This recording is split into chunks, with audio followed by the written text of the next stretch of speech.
friends now, and welcome to another episode of the Pirate Round.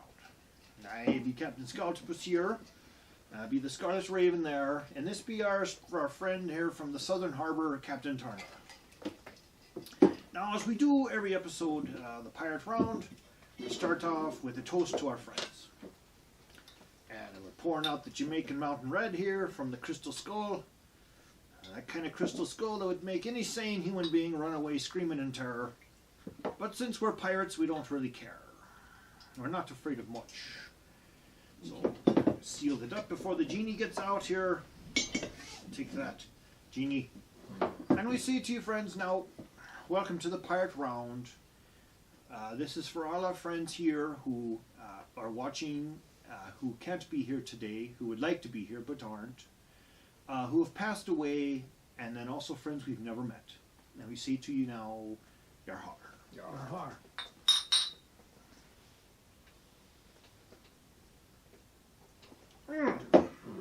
Our heart is hot as a pirate's pistol, they say. Now, what have you got there for us, Scarlet Raven? I'm going to hold up this here flag. This be the second International Pirate Rendezvous, which will be in Zelpec, I believe is how they say it, Germany. Germany, and it will be in August 7th, 8th, and 9th. This is a big pirate fest that they have over in Europe. Oh. They've had big bands like Ye Banished Privateers That's and other musical acts that have been to this. It's quite a big festival. Unfortunately, we at the Pirate Round cannot go because we have other plans. Quite sad. Be using up our free time to go to the Northwest. Yar. To the Northwest Pirate Fest up there. Yeah. So, that'd be what I've been up to. What have he been up to? Well, you know, I was thinking You scurvy dice dog, you. Scurvy dog. You're attacking me. Scurvy. You know, we were talking the other day about pirate flags. That's How right. important they were and how pirates would live and die under their flag. And that's a final insult to the king's officers there when they hanged those honourable men of the sea, otherwise known as pirates.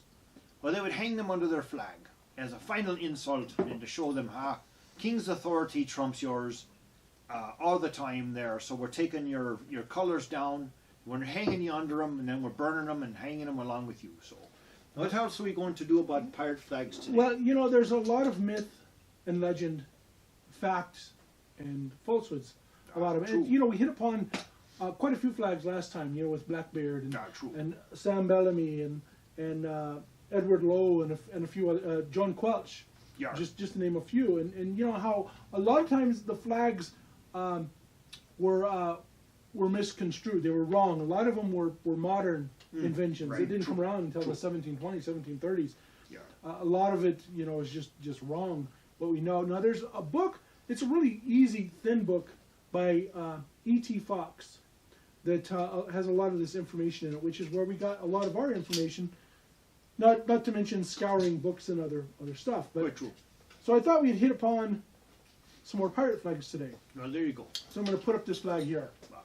Now, who would you think that is, if you knew it? Well, if I saw that flying above the mast there, I would say that'd be Ed Teach there. It looks like a teach, but I don't think it's quite right. That is actually supposedly Stede Bonnet. Oh, Stede Bonnet, Right. the gentleman pirate. Right.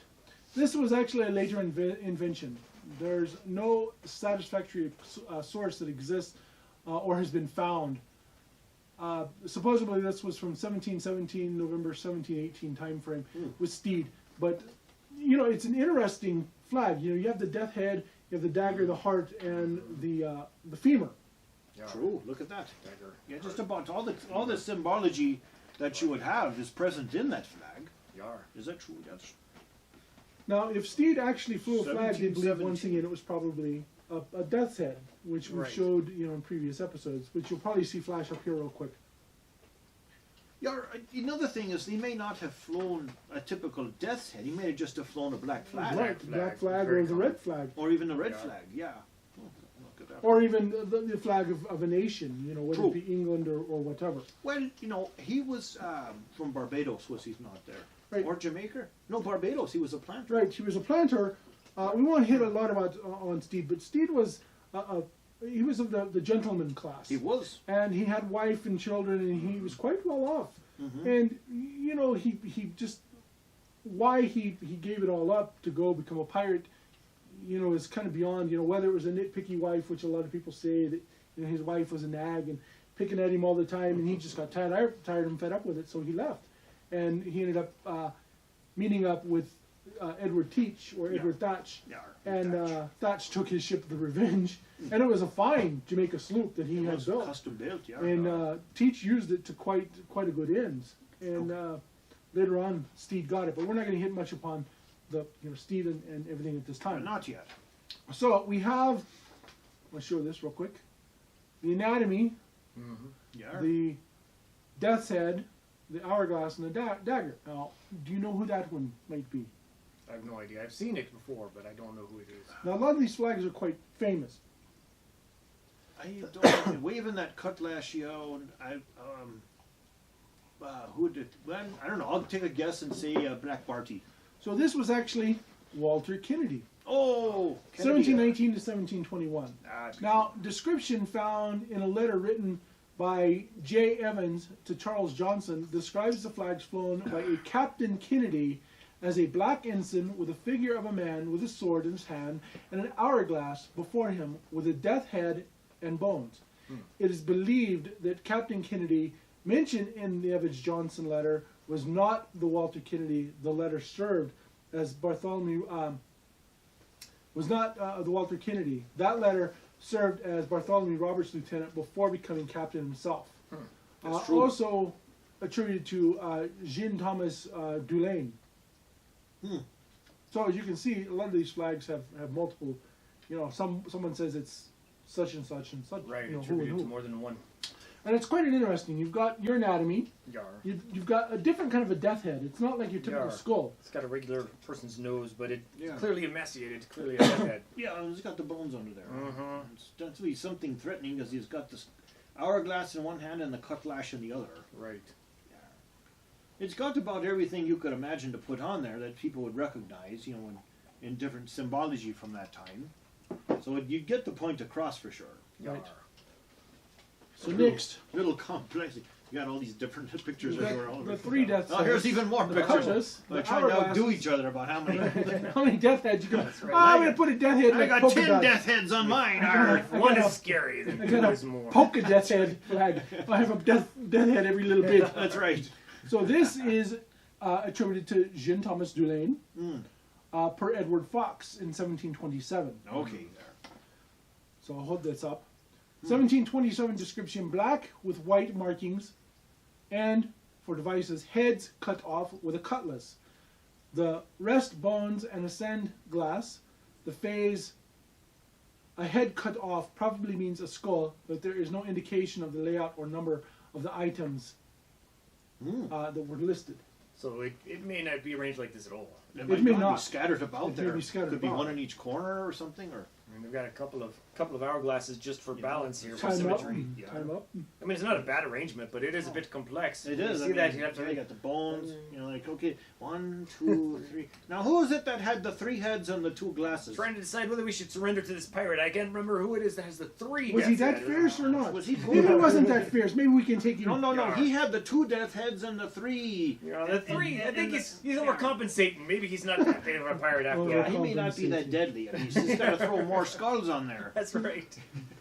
The worst pirate is the one that has no skulls on there because you don't know it. I'd rather go against somebody with 3 skulls and 1 sword than 1 skull and 3 swords. That's more dangerous. Yeah, they were very accurate with their time too because they're being 2 hourglasses. That's right. Don't be late. Just some random bones just thrown there in the bottom, just in case you didn't get the skull point. They throw some bones there for. Now the next 3 that I'm going to show are all attributed to the same pirate. Now these ones are probably a little bit more authentic. So, who might that have been? Oh. I'll show you the 3 before you guess. So, there you go. I know I've seen that one. So you got the man in the anatomy and the hourglass with the dart. Aye. Now that'd be Black Bart. Black Bart, I was going to say, I know this Black Bart. Bartholomew Roberts. Right. Then you've got the anatomy standing on the 2 skulls, the ADH and AMH. Aye, yep. Now, what does well. ABH and AMH mean? Barbadian's head, a Martinician head. Now, why did he do that? Well, he had been double-crossed by them. They had captured his men when they had gone ashore for supplies. When they had promised him free conduct to let his men come ashore for supplies. Now, he'd been trading with them, too. Right. And they decided to seek the reward, so they double-crossed him. And from then on, he swore revenge against people from Barbados and people from Martinique. So we'll hold that one up. And then the last one, B, the anatomy with the hourglass, holding the crossbones, the dart, and the heart with the 3 dripping bones. Very similar to the flag that's attributed to Edward Teach as well. Right. Very, very similar. Yeah, and it's funny the anatomy's holding the crossbones in one hand. Right. It makes sense for it to be holding the hourglass, but it's like it's kind of juggling a pair of bones and over here like drumsticks or spinning them. The dart is not being held by anyone. No, it's just floating around in there. Right. Now, it's pretty much guaranteed that these were 3 flags that Bartholomew Roberts flew. There's nothing that says otherwise. We know for a fact that he actually did fly the ABH. There's 2 I know I've seen. The Martinican's head and the Martinician's head and a Barbadian head. Yeah, we know this one because this has been written about many times there. That he had such a grudge against them that this of course representing himself standing upon their heads. And of course if he didn't get the whole point, well, a Barbadian's head, a Martinician's head. This one, I've heard people say that, you've got your shaking hands with the devil. And the devil, of course, represented by this here anatomy. Old Roger, yeah. That you're shaking hands with the devil, that you'd rather go to the devil than you would anywhere else. So, that kind of thing. Now, Bartholomew Roberts, if you don't know, was a normal man. He was a navigator on a ship, and his ship was taken by pirates, and he was forced into piracy, and he decided he rather enjoyed the life, and he was killed by a cannon shot. Yeah, he was. Up the coast of Africa there. Right. Yep. Quite successful. He sailed from the coast of Africa over to the Caribbean, along Brazil, back over and across to Africa. He did not sail the pirate round, though. He did not. He didn't make it into the Indian Ocean. Now, this next flag interesting there. Is a very interesting flag, and I kind of like it. And I'll show it to you there. We've got the female dancing with Roger, or the anatomy, and the heart with the 3 drops of blood. This is quite an interesting one, but this actually is attributed to somebody by the name of Jacquotte Delahaye.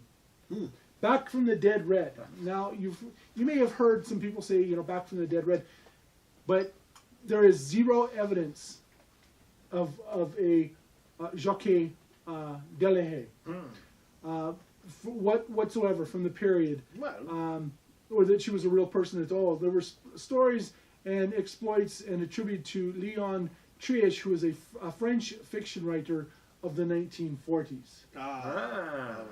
So much more modern. Quite a cool flag, if you ask me. I like the belle dancing with the skeleton over the heart with the 3 drops of blood. But it's a fictional flag. And she's holding a dagger in her hand here. Is it a dagger? I thought it was, oh no, it is a dagger. The legend of Back from the Dead Red, supposedly she had died and come back from the dead, and she had red hair. So that's why they called her Red. And she was quite fierce and quite beautiful, but it's a made-up story from a French writer. Fun flag, though. Well, sure. So all women who have red hair will die and come back and haunt you if you don't compliment them enough upon their red hair. That's right. Remember that. Look at that. She's dancing. I got the dagger. Now I wonder what she'd be doing with that dagger.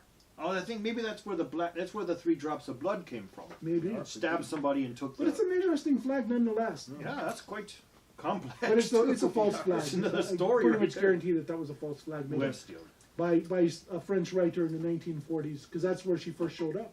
There's no documentation anywhere. But there's not saying that there wasn't, other female pirates besides Anne and Mary and Grace. Legends and lore. Right. So with that, I think we'll end this flag episode, and we'll keep this one a little bit shorter than we have in the past. We'll be doing another one here soon. And pour us out the drink there, Captain Jordan. If you don't mind there. So we hope you enjoyed this little episode about pirate flags, a little episode 2. And We'll be doing another one with a little more. There's probably some flags you haven't seen yet. We'll probably be hitting upon those. We're getting a lot there, but that's okay. I know how you like your rum. Now she's a good drinker. So we want to say, like, share, and subscribe. If you've got friends who might like the Pirate Round, please spread the word. We've gotten probably about 280 people now on the Faceless Mr. Book site, thanks to Captain Turner here, sending out to all the crew that he had and knew, and quite a few of them have joined, so hopefully some of you will do the same. We appreciate that. He's a great friend of ours, and we greatly appreciate him coming up and doing these with us. We enjoy his company, and along with Lady Frost. We also want to say merci beaucoup to Festivals des Pirates and Les Echos des Mars. I'd probably be saying that wrong because I don't speak much French. A little bit of French I say merci beaucoup, and parlez-vous français, and au du toi. There's stuff like that. Right, very, very little stuff. So I apologize for my poor French. We want to wish everybody, smooth sailing, and we wish you were here, and all of our friends that we've lost in the past, people who aren't here yet, people we haven't met. Hopefully we'll make some new friends this coming year, and hopefully that this year will be another good year for us. And stay true to yourself. Don't let anybody kick you down. Not that we advocate violence or anything like that, but stand up for yourself. Be strong. Be who you are. Be who you must be. And if that's a pirate, then so be it. So anyway, yar har, and smooth sailing. Smooth sailing, Smooth sailing.